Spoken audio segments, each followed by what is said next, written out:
हाहाकार मच गया। भूत प्रेत जो आए थे रुद्रगण वो उपद्रव करने लगे। यज्ञाचार्य भृगु जी ने ऐसा रक्षोण मंत्र छोड़ा कि अग्निकुंड से दिव्य देवता प्रकट हो गए, भूत प्रेतों को मार के भगाने लगे। नारद जी ने भाग करके भोलेनाथ को पूरा समाचार सुना दिया। भवो भवान्या निधनम प्रजापते रसत्कृताया अवगम्य नारदात।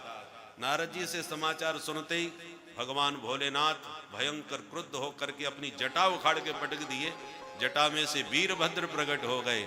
भोलेनाथ ने आदेश दिया, दक्षम सयज्ञम जहि। वीरभद्र जाओ, दक्ष को यज्ञ सहित समाप्त कर दो। बस वीरभद्र जो काल बन करके चले, कराल दृष्टो ज्वलदग्नि मूर्धज कपाल माली विबुधा युधायुध। अनेक प्रकार के असंख्य भूत प्रेतों की भीड़ लेकर के इतने विकराल काल बन करके वीरभद्र चले, भयंकर तूफान आ गया उनके चलने से, क्योंकि भूत प्रेतों का शरीर ही वायु प्रधान होता है।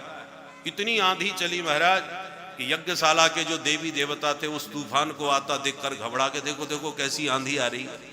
एक बोला आंधी का मौसम तो नहीं है, बिना मौसम की आंधी कैसे आ गई। दूसरा बोला मुझे लगता है आंधी वांधी कुछ नहीं है, कहीं से गाय जंगल से दौड़ के आ रही होंगी कि 3-4 हजार गैयां हैं, एक साथ दौड़ेंगी तो धूल उड़ ही जाती है, तो ये गायों की धूल होगी। एक बोला नहीं नहीं नहीं, गायों का भी आने का समय थोड़ी हुआ है, ये गोधूली वेला नहीं है, तो ये तूफान कैसा है। एक बोला मुझे तो लगता है कहीं डकैती पड़ी है, डकैत लोग बाहर हैं, चमल के बीहड़ से डकैत आए। एक ने कहा इस समय तो बड़े बड़े अपराधी स्वयं अपने प्राण बचाने के लिए जेल में जा रहे हैं, क्योंकि कब किसकी गाड़ी पलट जाए कोई ठिकाना नहीं है, इसलिए ये डकैत नहीं हो सकते, अपराधी नहीं हो सकते, क्योंकि इस समय राजा बड़ा कठोर है अपराधियों के लिए।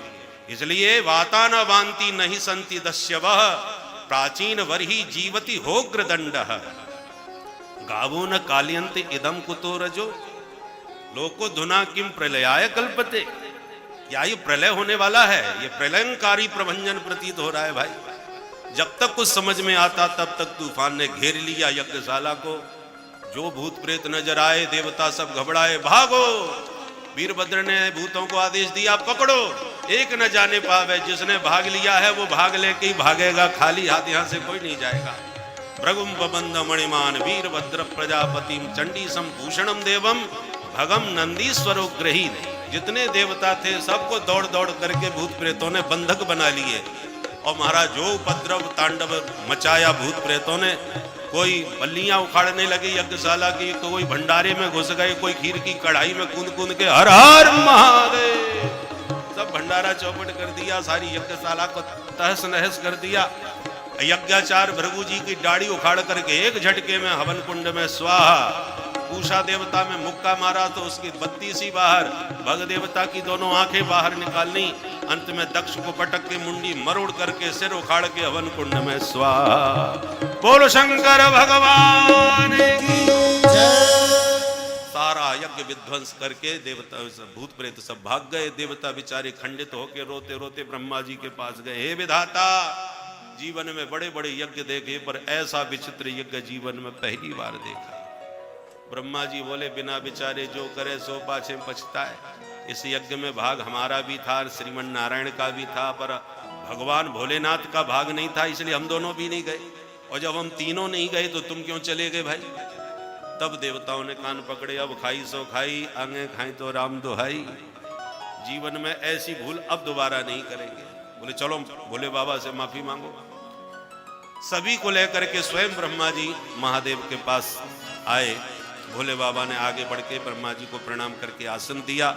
देवताओं ने प्रणाम किया। सबने मिलकर के भोलेनाथ से क्षमा मांगी, स्तुति करी। कर्पूर गौरम करुणावतारम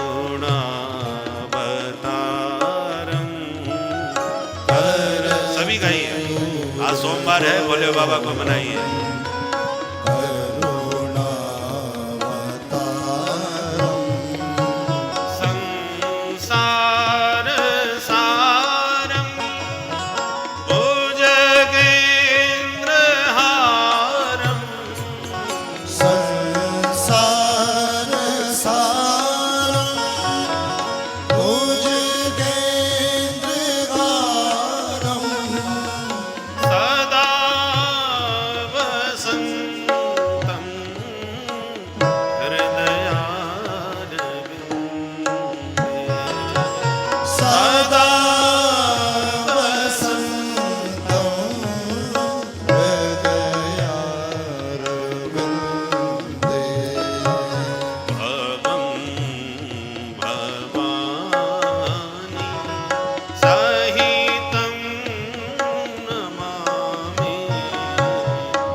उस भगवान शिव प्रसन्न हो गए और अंत में सबको ठीक ठाक भी कर दिया। भृगु जी से कह दिया चलो कोई बात नहीं, तुमको बकरे जैसी दाढ़ी लग जाएगी।